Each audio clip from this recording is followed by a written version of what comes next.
Welcome to Seoul, welcome to Itaewon Holee Chow. Real taste of American Chinese. At the Holee Chow restaurant, we were seated quickly and we promptly received our menus. There were maybe 5 or 6 pages to the menu, lots to choose from. However, there was really nothing unexpected on the menu. The display is a little messy, that's my fault. The side dish was some kind of oily cabbage thing, but surprisingly, it was pretty good. I liked it.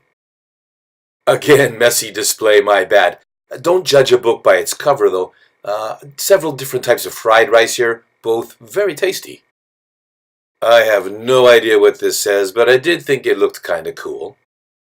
In Seoul, in Itaewon, right at the subway station, Hamilton Hotel, 2nd floor, not too bad, Holee Chow. It's been there for ages and ages. Not new, but not bad.